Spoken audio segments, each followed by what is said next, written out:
All right, so we are here for RD exam success. I am so excited that you're all here with me. I just know all of you are future RDs with me today. So a little bit about me, I'm Lindsay Schwartz. I'm a dietitian. I passed the exam in 2018. And like I mentioned, I'm with RD Bootcamp. So we have classes and personal tutoring. This is just kind of a snapshot of some of the classes that we have coming up. So you're welcome to check out the website or email me if you have any questions about these upcoming classes. Okay, and a little bit about what we will be going over today. We have a little bit about studying overall, memorization techniques and tactics, answering test questions, and a little bit about mindset for the exam. So let's just jump into it. First, we have studying. Now, I'm sure most of us have an outline of all of the material that has been circulated, and it is important to review this information, but we really do not want to make this our only study method. We want to engage with the information, and we want to make sure we understand it comprehensively so that we can apply it to the situational questions in the exam. One of my favorite ways to do this is to teach others. And I'll tell you, I understand some of the topics much more now as a tutor than I did when I took the exam for the first place. And that is because I'm teaching other people. And to teach other people, you have to have a base knowledge of the information. So canva.com, if you've never used it before, it's a free website, and make a presentation, make practice questions, add visuals and pictures here, really get engaged with it. And then teach your spouse, your fellow interns, your friends, teach people who don't know anything about it, and have them ask you questions about it. And also making practice questions for other people as if they were exam questions can really help. And that's where kind of the explain like I'm 5 comes in. How can you break it down to teach somebody who's a kid, really? How can we really make sure that we understand this information, we teach others. It is important to pinpoint your weaknesses and focus on those areas. It can be easy to say, I'll get to it eventually, but we really do want to focus on the points that you really do not feel comfortable with. And if you have any questions as we go along, please feel free to drop them in the chat box. I'd love to hear from you. Have you tried any of these things so far? What has been your best study technique so far? Please share with me. We have a mind map as another option for studying as well. And I like this one because it kind of will show where some of the gaps in the knowledge you have might be. So the way that I would teach someone to do this is to take a blank piece of paper, write a topic in the middle of that paper, and then we're going to do kind of offshooting about different topics. And I'll show you what I mean by that. So for example, I have diabetes here. And when we're taking a look at the study topic of diabetes, put away all of your study material, put away your flashcards, put everything away. And we're just going to have this blank piece of paper with offshooting. We have medications, causes and onset, labs, MNT, what is happening in the body. How far can we give information here? So labs, what might you put offshooting of labs? You might put the exact lab that you're looking for, the ranges of those. MNT, we might look at carb counting, and it can keep on going further and further. You might get to some things that are, it's all related if we look at it, right? If we're looking at all the test material, it's important to see how it all comes together. And that's can be 2 of the functions here, is finding the gaps in your knowledge and bringing it all together and seeing how it's related. Has anyone ever done a mind map like this before?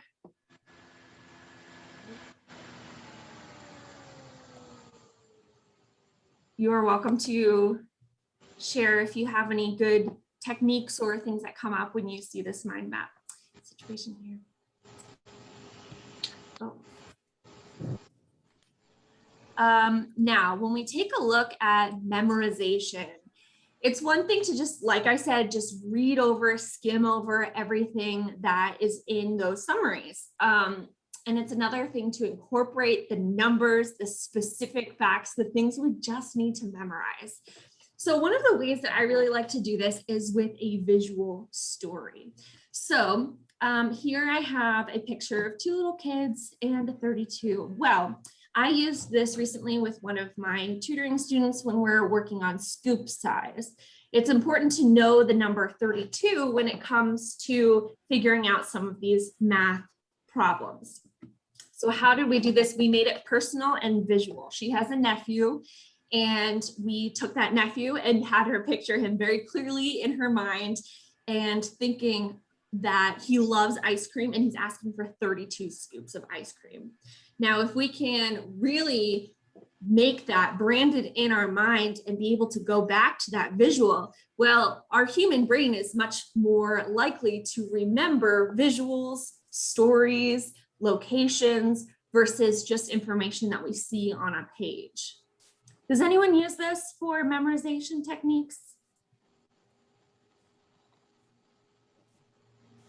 I'm really curious because there are some really creative ways to go about doing this that can be really helpful, especially, you know, if it's numbers, that can help with a lot of people. I know for me, I really needed to come up with a story for numbers. Doreen raised your hand. Do you want to unmute and share? Yes, I use that quite a bit, especially when I'm studying the, hello? Yes. Can you hear me? Yes, yes. So Yeah. is there any particular ones that you use or that comes to mind? Yes, for the sodiums. Okay. She went for shower or something. Perfect. Yeah, thank you for sharing. So दुसरं काय सांगणार मग? yes, we have someone else with a raised hand. नाही करत तो चोंबडे पण नाही. Hi, one of you has your microphone. If you wouldn't mind silencing it, if you're not, if we. I think we've got it. That's so. Let's see. So there's two people in the chat. Haley said, sometimes if I can think of a story. Mm-hmm. And Dana said, I haven't, but I recently saw this as a tip and I think it would be helpful. If you could, and I think it would be helpful for certain sections of the RD exam. Mm-hmm. Absolutely. Yep. The trick would be to definitely make sure that we have a good story in place that you're going to remember. So like this 32 ice cream scoop, how can we come up with a story for some of these information, this information that's like not necessarily going to make sense otherwise. Okay, perfect. All right. So we've got our visual storytelling down. And then the other thing to think about with memory is that something that's going to stick in our mind should be strange, unique, bizarre, inappropriate. This is only going to be in your head. Weird, visual, whatever we can do at all costs to make sure that it stands in your mind. So picture, you know, Britney Spears involved in something, or, you know, whatever we can do to really engage your mind and remember something that's going to stick out. Another thing to think about is you can Google this TED Talk, Memory Palace, and that is actually a technique that many people have used to win memory competitions where they're actually memorizing very long. There's a competition where people have to memorize random cards in a deck, and they use this Memory Palace technique. So go ahead, look it up, watch the video and see if that would be helpful for you. We're not going to go over it in detail today, but it can be very helpful. Now we have this forgetting curve, and this is just kind of a visualization of all of the data that we are remembering. We remember 100% when we're going over it on the first day, but as the days go by, we kind of are losing some of the retention of the things we're trying to memorize. So the hope would be that we could come in maybe a day later, maybe a week later, and refresh that. So overall, our curve is retaining more and more knowledge over time. Okay, I'm going to start getting into what we should do when we're answering questions. So you're sitting down at the computer and something pops up and you don't know the answer. What are we going to do? The first step is taking a deep breath. And I know it sounds kind of hokey, but it's worth repeating. It's worth saying. It is really important to ground yourself. The next thing is to look at what is the question asking for. Read the question a couple of times. And I like to have my students get in the habit of doing it with practice questions before the exam, because it's going to be much easier for you to get back into the habit if you've been building that habit with practice questions along the whole studying process. So with every single practice question that you do, try to get into a routine, a habit, something that is regular and going to keep you kind of grounded and stable there. Now, when we take a look at the parts of the question that are going to come up, there is one part of the question that it's going to be the stem, I'll refer it to, or the situation. And that's going to be basically the main part of the question, telling us all the things we need to know in terms of what it's asking. And then we're going to have the keywords, which are going to be the really important parts to pick out. Then we'll have distractors, which are maybe red herrings or things that are trying to get you away from the exact correct answer. And then we do have the correct answer. Okay, so here I have an example question. We have the stem, which would be the situation here. Which of the following might be an acceptable meal for a 30-year-old man following a kosher diet? I would love if people would type into the chat box what some of the key words might be that jump out to you.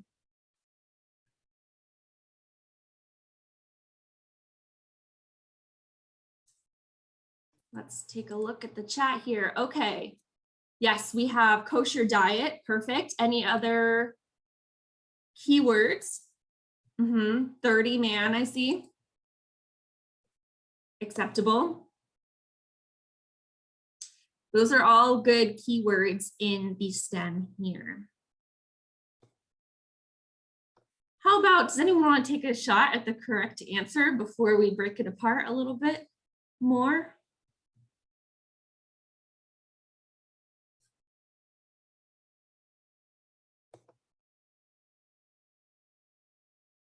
All right, we've got a lot of C's.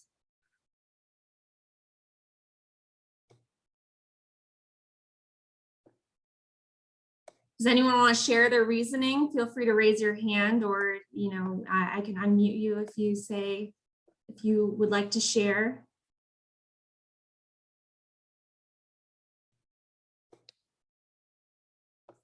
All right, I'll go over it with you all. So you're totally right. We have the keywords here: acceptable meal, 30-year-old man, kosher diet. These are all great keywords. And we can also look for keywords in the answers as well. So we have beef lasagna, broccoli, scrambled egg, bacon. All of these can be considered keywords as well. So when we're taking a look at what is it asking for? Well, first, what can we eliminate? Let's say you didn't know very much about a kosher diet, or you're getting tripped up. What are some of the immediate things that you can just cross off right off the bat? Bacon. Yep. Beef lasagna. Why would you cross off beef lasagna? I have clams. Yep. Meat and cheese. Perfect. So these are all things that you can definitely cross out. So let's say you didn't know if salmon was kosher, but you did know that bacon wasn't. So even if this says scrambled egg and bagel, those are foods that could be kosher. But as soon as we see bacon, it's off the list. Okay, and we see beef lasagna. That one can be, you know, it's not as straightforward, but it does have dairy and meat in it. So then we're down to the teriyaki salmon and stuffed clams. So we've really eliminated half of the answers. So you're much more informed there. Okay, again, we want to breathe before multiple choice questions and try to answer before looking at the provided options if possible. For something like a word problem, that would be really good. For the previous question, we might not be able to do that, but try to do it when you can. And then we move to the process of elimination. Okay, and there are 4 different types of responses that we might see in the exam. So we have a completely incorrect option. That could be something that just doesn't make sense, something that you've never heard of, or could be just made up, or something that's just not relevant. We could have a mostly correct answer, but contains incorrect information or is not the best answer. Because really they're looking for a competent dietitian. What would they do? Someone with like a base level of knowledge might choose a mostly correct answer, but is that the best possible answer? Maybe not. We also have a correct option that's missing important information, considerations, or plans of action. And then we also have the correct option, which is what we're shooting for. And we want to choose the answer with the most correct elements in it. Does that make sense, everybody? So it's especially important with situational questions. Remember, we're applying the knowledge. It's not just rote regurgitating the information that we've seen on these pages. It's really being able to apply the information. So here we have another type of answer that might show up. We have similar answers and opposite answers, sometimes known as twin towers. So I will, when we have these either 2 similar answers or 2 opposite answers, it's likely that one of them would be the correct answer. And we'll go through this in this practice question. So we have Nancy is a staff nurse who works with patients who have managed care plans. What is a restriction that the hospital puts on Nancy due to these managed care plans? So Nancy has to provide care under a fixed budget. She has to provide care without considering costs. She needs to use correct documentation during care, or she only provides quality care if she likes the patient. So right off the bat, are there any that we can eliminate?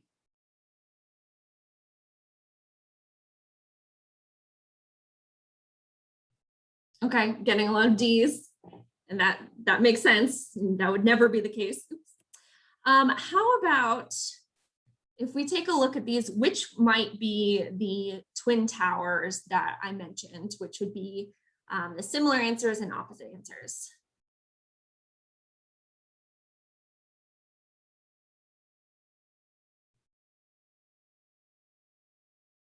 Yep, A and B, and that is because they're both, they both are addressing the same thing, but they are opposite here. So does anyone want to give a stab at the correct answer?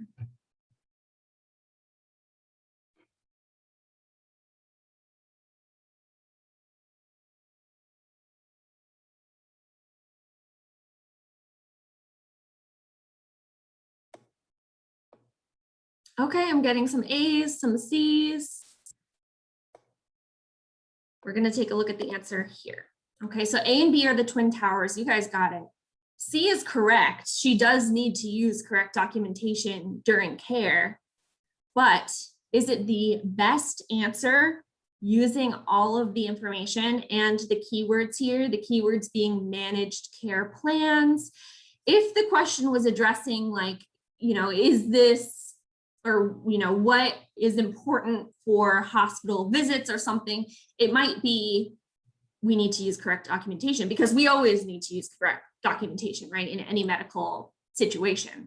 However, because we were given more information, we need to look for the best answer. Does that make sense? Any questions there? D, we can immediately eliminate because we obviously want to provide quality care to everyone. But we want to be a little bit more specific than just using correct documentation. So any questions there? I know that was a little bit. Yes, A is the correct answer. You got it. So managed care or managed healthcare are insurance plans that require providers to give care on a fixed budget and put pressure on hospitals to control costs. So, you know, the C would be the one that would kind of be a little bit of a red herring or give mostly a correct, mostly correct answer, but isn't the exact answer that we want to go for. Okay. Another thing we want to look for are extremes.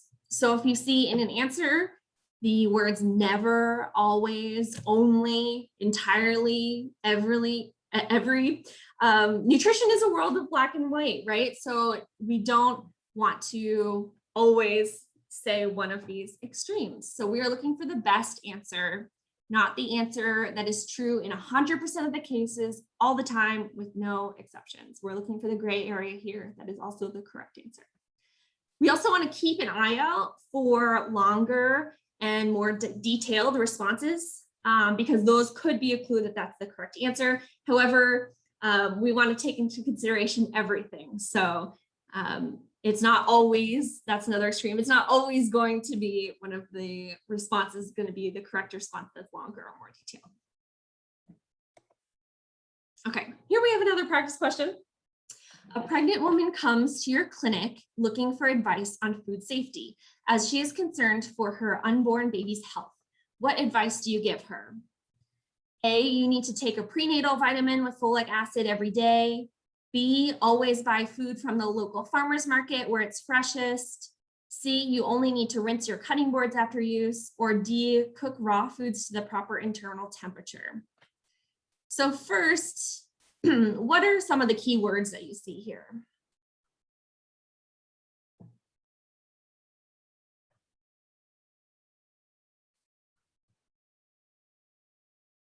Yep, food safety and pregnant.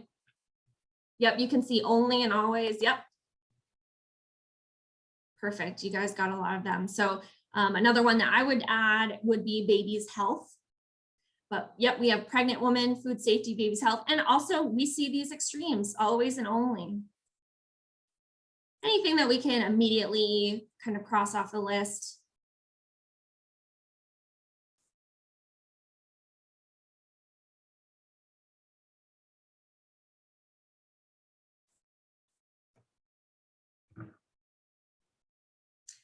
Yep, B and C are good ones to cross off because you don't want to immediately cross them off because they have those words in them, but we want to flag them as potential incorrect answers.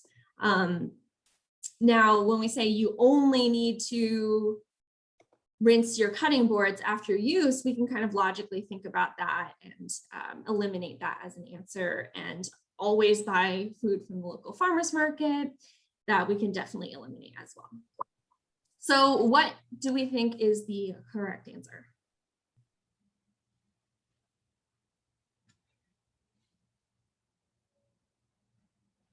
See a lot of D's and some A's. Let's check it out. All right, so we have these eliminated. This could be a correct answer. Again, this is an answer that would be a good thing to tell a pregnant woman, right? We want them to be appropriately nourished. But if we look at the STEM and the keywords, the important keyword here would be food safety. If we were worried about nourishment or proper nutrition, or we saw keywords that had to do with what vitamins, what could she be deficient in, things like that, that would probably be more appropriate to have answer A. But because we have the STEM of food safety, D would be a more correct answer in that situation. Any questions there or thoughts on this kind of process? Nope. All right. Here's another one we can go through together. We have Mary, the diet tech, doing her usual morning time and temperature control check of all of the freezers and refrigerators in the hospital kitchen. She came across a refrigerator that showed 43 degrees Fahrenheit. What should she do? Nothing, the temperature is correct. Call maintenance to have the refrigerator repaired. Yeah. Immediately move the food to another refrigerator, or check the temperature of the food in the refrigerator and then decide an action plan. All right, how about some keywords here?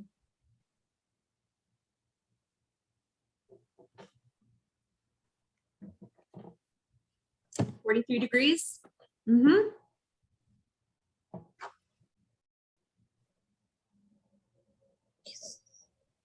Just read properly, come on. Time and temperature control, yep. Refrigerator, perfect.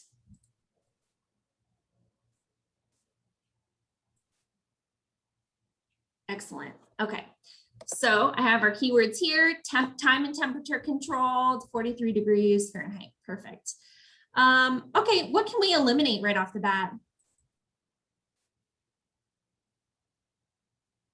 I'm seeing some A's. Why would we be able to eliminate that?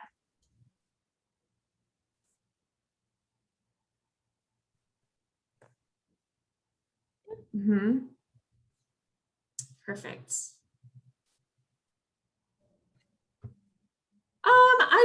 Someone asked, nothing is an extreme word. I don't think nothing would be an extreme word. Yeah, I wouldn't necessarily qualify that, but let's take a look at what we can. Does anyone want to take a stab at the correct answer if you didn't just see it accidentally flashed?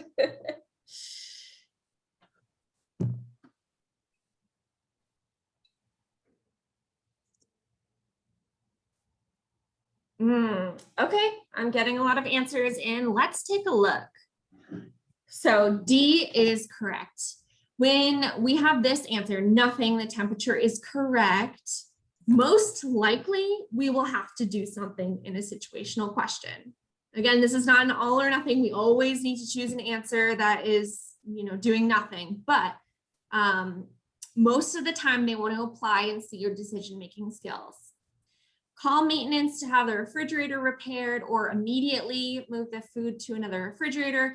Ideally, if we are looking at decision making, we want to identify all of the different things that we could do, all of the potential options available. And going to the immediate response is not necessarily appropriate. So we don't necessarily need to call maintenance right away. We don't need to immediately move the food all to another refrigerator. D would be appropriate because we are checking the temperature of the food and then deciding an action plan. Any questions on this question or how we went about that? Okay. I will beg you to try not to wildly guess. Can you eliminate just one answer?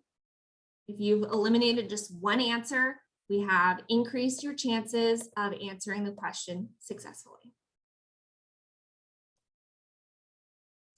Math problems. Okay, if you feel confident with math problems, please type a 1 into the box. And if you feel not so confident, please put a 2 in the chat box below. Some of the important things to know are to check your work with math problems. We want to eliminate outliers. Extreme high numbers or extreme low numbers most likely are not a correct answer. Now, we've had some success with students making cheat sheets before the test. So these would be numbers that you're really not so confident about, maybe exact alkalosis and acidosis numbers, something like that, that are just numbers that are really challenging to memorize. Write them all on a sheet of paper and you can review them right before the test. Now, this is different than cramming the night before test. We'll get to that. That would not be ideal. But if you have these numbers that you can refer to just to refresh your memory before the test, that can be helpful. The other thing to keep in mind is that the test answers are designed so a simple calculation error may be listed as a response. It's a little tricky. Maybe you divide instead of multiply on one step. That could be a potential answer. So that would be why it might be important to redo the math steps one more time. Make sure you didn't hit an incorrect number or button on your calculator and take a look at everything that's going on there. Because they may, and all the other thing is, don't get messed up if one of the answers you expected was not in the answers. So if you get 32 and that's not even close to any of the answers, we just need to move on, do it over again, try a different way of figuring it out. Okay, this is a little bit about mindset here. Now, when I was studying to take the exam, I was incredibly nervous. I also studied quite a bit. I found this in my Google Drive.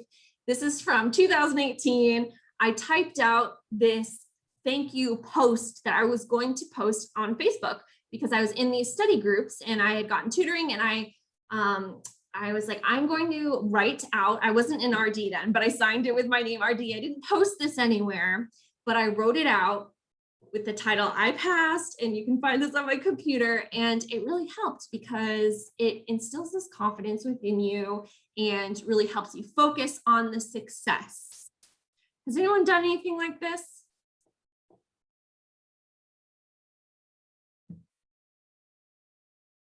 I'd be curious what would happen if you would try it. Give it a try, see what happens, and refer to it now and again. Okay, the night before the exam is essential. What can you do to relax and get a good night's rest? Do not take any sleeping pills that you're not used to taking. I was very lucky. I was able to get an Airbnb because I had some rowdy roommates at the time. So I spent the night in an Airbnb just by myself and completely relaxed and did not look at any test materials the night before. You do not need to tell anyone when exactly you are taking the exam. This can be an extra level of pressure if your friends and family are waiting to hear back from you. I was going to visit a friend and I scheduled a trip right after the exam to either celebrate, because I knew in my mind I was going to pass. So after I took the exam, I called my mom, and it was a complete surprise to her. I didn't tell my friends when I was coming. It made it easier for me. Again, it's going to be different for everybody. I would advise you strongly to not cram right before the exam. It's not going to be helpful. Another helpful thing can be to have a mantra, and this is something we want to fall back on in the case of anxiety going through. This is another technique for grounding before the question. So here are a few here. I trust that I have the answers. I can do this. I am ready. Does anyone have one, or can you think of one and share it with everybody? I think this can be, it might sound unfamiliar or challenging for some people, but it can really help.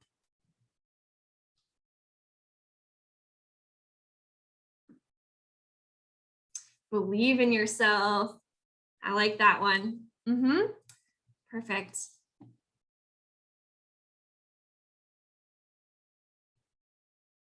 I am feeling great. That is a great pun, especially if we're talking RD exam. Any puns you can get, any kind of levity in this situation of extreme stress can be incredibly helpful. I see another one, more than you think. Yes, yes. Smiling and laughter are the best medicine. Every day when I am studying, I write on my book, I am an RD. Yes. Perfect. Yep. You can sign your name as your full name RD in your own, study notebook or wherever. You have to believe it. You have to believe it, and it will happen. I have faith. You all showed up today, which I think is huge. You're willing to do the work, and I have a feeling that you all are determined. So here we are studying for the exam together, and really this group together of putting our minds together, bouncing ideas off of each other, and really working together can be incredibly helpful. All right, we're gonna get you dancing like this guy after you finish passing the RD exam. I have my email here and the website Does anyone want to share either extra study tips that they have? Now is the time. You can also ask me any questions that you have. I'm happy to go through any questions, but also I would love to get any email feedback from you. We have classes signed up here for the food service, for math problems, for the situational questions that can be very helpful. And private tutoring is an option as well. We have a Facebook group as well. It's a free Facebook group. I see one question here. I did my studies and internship 12 years ago. Is my study process going to be any different? That's a good question. I think the exam now has been edited so it's much more situational versus in the past it was a little bit more memorization would be enough for you. And now the test is in such a way that they want people to be able to comprehend and understand the different topics and apply it in different situations. They want to see if you would act how they would want you to act in an R&D situation. Okay, I have a question. I hope that answered. If that didn't, let me know and I can circle back to that. But can you please explain mind map again and how to apply for a test? Okay, absolutely. All right, I'm going to go back to our mind map slide here. Okay, so when we use a mind map, it can be used in a variety of different ways. This is really individualized to see what is going to work for you. So what I would do is take a blank piece of paper and write down in the middle of it a subject or disease state or some kind of topic in the exam that you are wanting to see where your knowledge is. Do you have a full broad range of the knowledge? Is there anything missing, any gaps here? So you can actually use kind of these offshoots for most medical disease states, I would say. So, cystic fibrosis, what complications come from that? What is happening in the body there?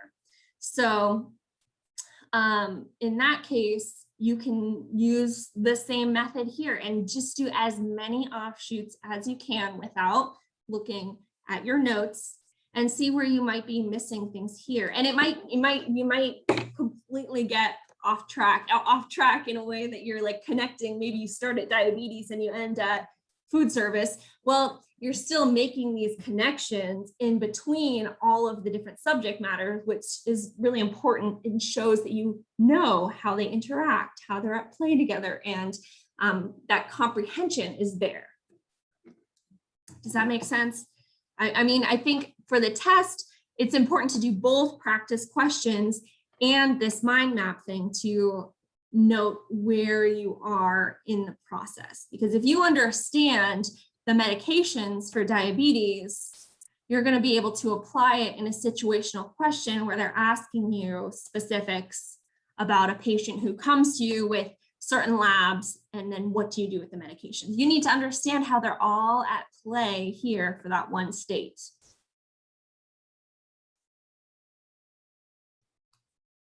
Okay. I know you need a 25 to pass, but is there a rough percent of questions you need to get right to pass?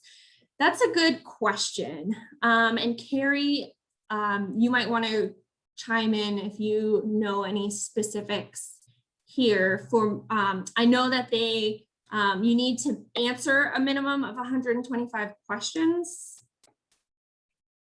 Yeah, each question is weighted a little differently.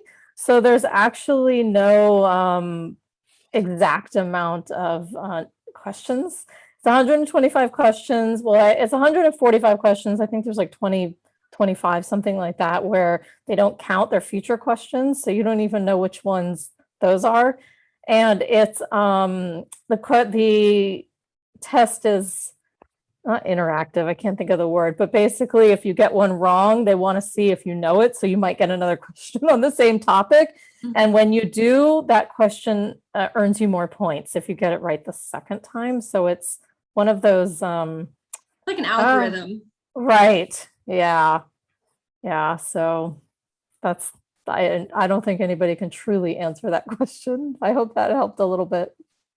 Yeah, I know one of my students recently, she kept getting questions on like can sizes, and she must have gotten one of them wrong because then they kept on flooding her with other kind of food service questions along the same line. So they'll try to see if you answered it incorrectly because you didn't understand it, or maybe you incorrectly answered it, but you can answer another one correctly. So it's different for everyone.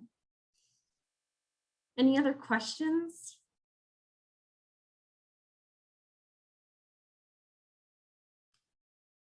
I got management and food service questions a lot. Yep. And I think going forward, the test is really going to emphasize some of those food service topics. That's kind of the direction we're moving in for 2021, 2022.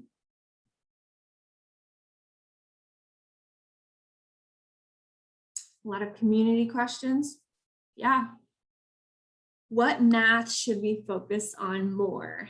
Oh, that's a tough one. That really is. I would say, you know, the math is all important. There's no one thing I can say, definitely do this. I would say start with what you're really not feeling confident with and try to master that. We have some food service classes coming up that go over a bunch of the different math. So if you're really feeling uncomfortable with break-even point or those kind of equations, focus on that first and try to get it down. But yeah, it's tough because you never know what exactly is going to come up here. And we have, yes, no tube feeding and TPN basics. Those are pretty common things that come up.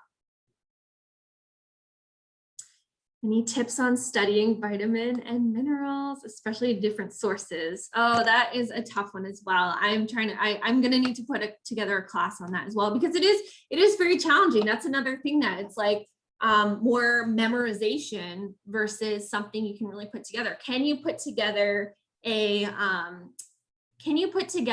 story there? Can you use a mind map to see where you're at there and try to connect them together? Maybe put down, either you could put in the middle a food source, maybe like broccoli or, you know, potatoes, and what things can we have that are connected there, and try to connect them all that way. Andrea says she likes our videos on the vitamins. Excellent. Yeah, we have a subscription site that is kind of in the works. We're adding more and more to it, and we do have vitamin videos on the vitamins. So it's also like, how many different ways can you get this information into your mind? Because we're all different types of learners, right? Some of us are more visual, some of us are more auditory learners, some of us are more hands-on. So it can be helpful to write it out yourself. Maybe you again, teaching someone, put together a Canva presentation about vitamins and minerals. Like that could be one way to really work. You need to find the study methods that work best for you. So it's hard to give like specific, but you know, when I work with students, I say like, let's find the method that works best for you. So with one student, it might be more like these PowerPoints that we do together, or that I present to them and have them interact there. Another might be her asking me questions and generating exam questions on her end so that she understands it. Someone else typed, I did a head to toe picture of vitamin and mineral deficiencies. I like that. Yep, that's a great way to do it. And then tons of practice questions there as well. Associating it with stories, again, can be helpful, like picturing like what are you going to remember for rickets? Is there an image and story we can come up with for that to incorporate all of the foods, the disease state, and you know what exactly is going on if we take a look at a client? So how might we be able to put that all together in a visual? So it's kind of fun that you can be creative in that way. It's like pushing yourself in a way that maybe you haven't before, and trying to put all this information together. Maybe I'm, you know, an outlier thinking it's kind of fun, but we all have to find our own ways to cope with the RD exam. Was that helpful? Any other questions? Also, if there are any other topics that you would be interested in seeing a class or a presentation on, please also drop them in the chat. This is where we will get, where we will come up with the next material that we provide for you guys. So please, please, please share with us anything that you are interested in. I really hope that this presentation was helpful for you today. We love any sort of feedback. Also, if you enjoyed this class and you would like to see more, it would be very helpful if you could post about it in one of the Facebook groups or on Reddit. You can tag me at Lindsay Schwartz, RD, in the Facebook groups. That would be incredibly helpful. The more students we can get in and helping us, the more presentations like this we can give. So please stay in touch, let me know. And thank you all so much for joining. Good luck with your studying. And I hope to hear from you all soon. There's somebody asking if there's a link to the Facebook group. It's in the email. You'll get a thank you for coming email, and you'll get a handout, and the link, I believe, is on there to the study group that we have. Yes. Yep. And I love Facebook study groups because it's a great way to interact with people and post your own questions and try to get, bounce ideas, and just the energy of studying and being in touch with other people can be incredibly helpful. So I'll hang around for a little while longer if anyone has any additional questions or anything like that, but otherwise, I will see you all around soon. I appreciate all the feedback in the chat.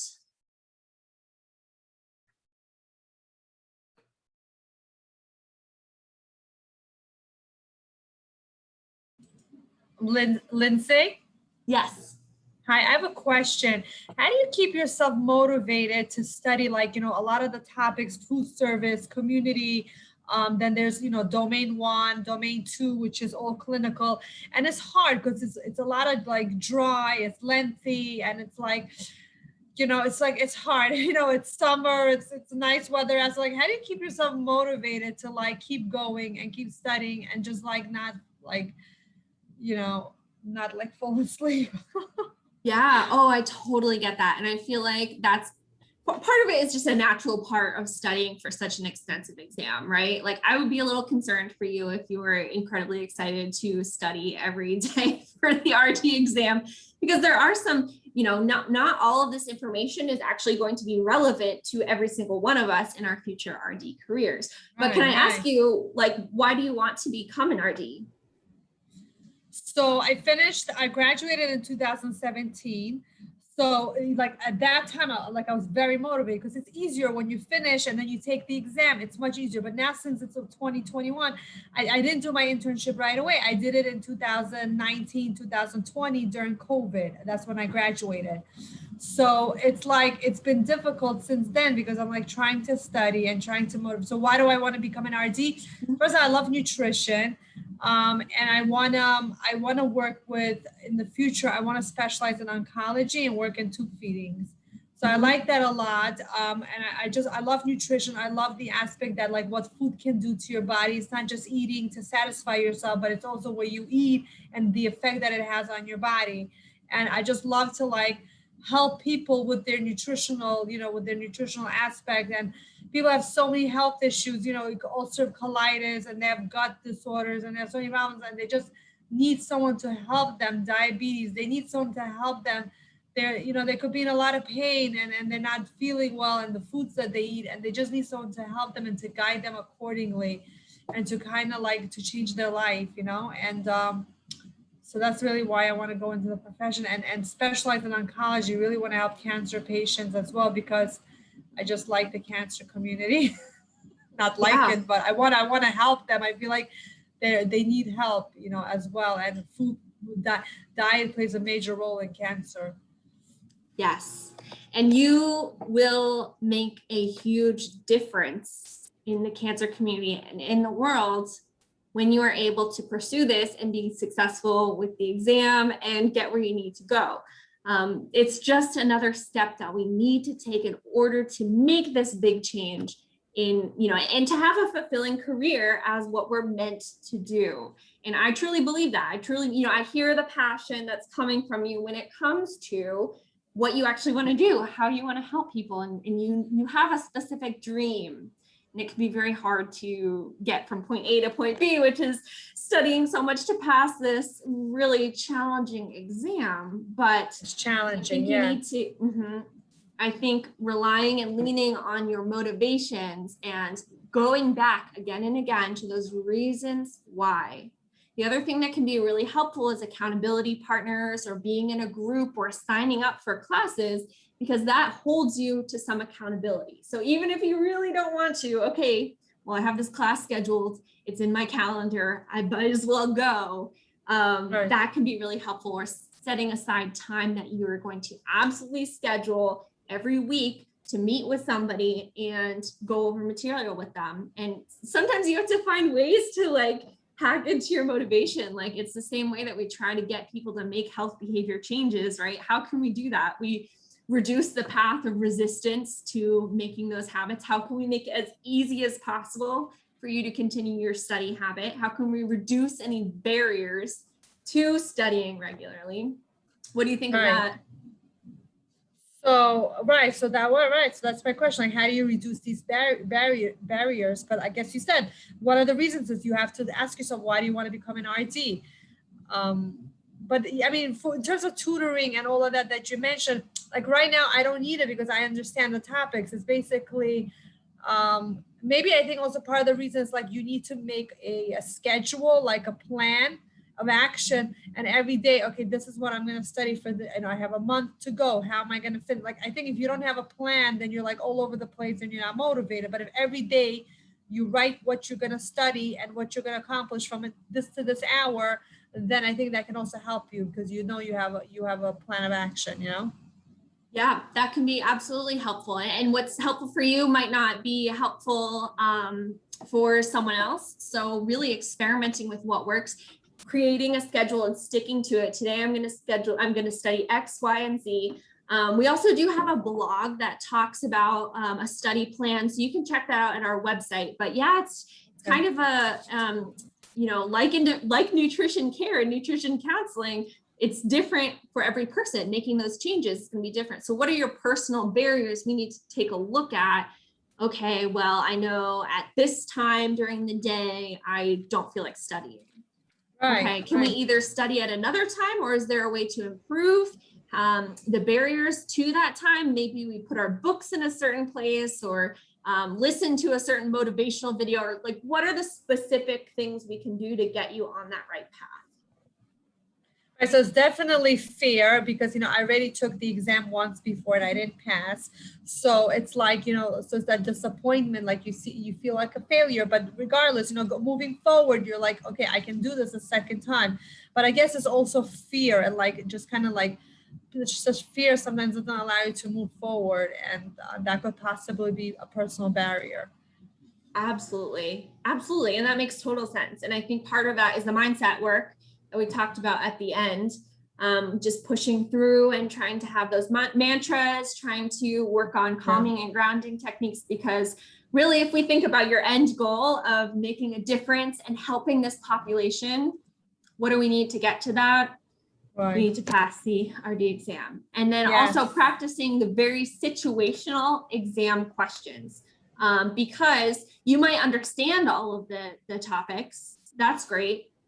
But can you apply them in the kind of sometimes tricky type of way that the test writers write the exam? Like we went over the responses, there are some that are correct and some that are more correct, or the better answer.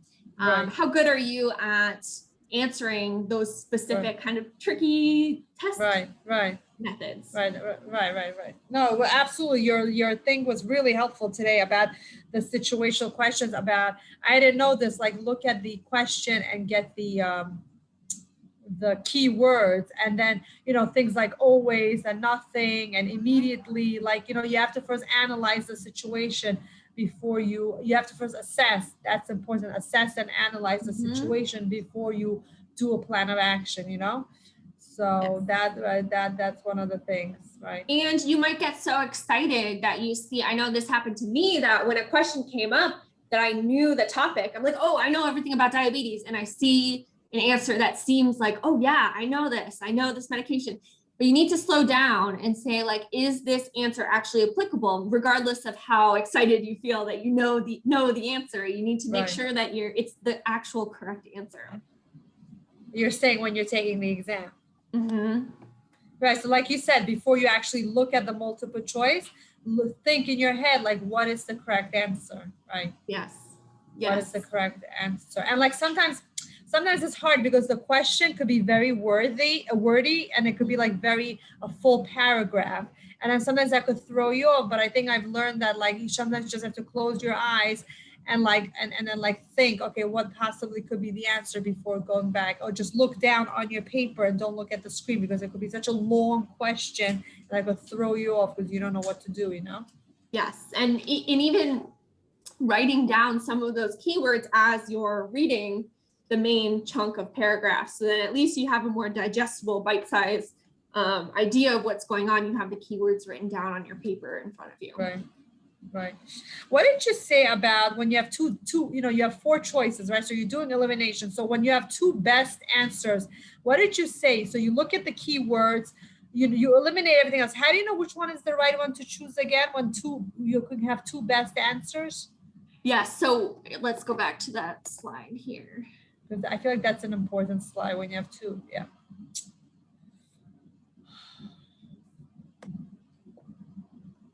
Okay, so here are the potential options, and we need to take a look at all of them. So we have incorrect, just eliminate it.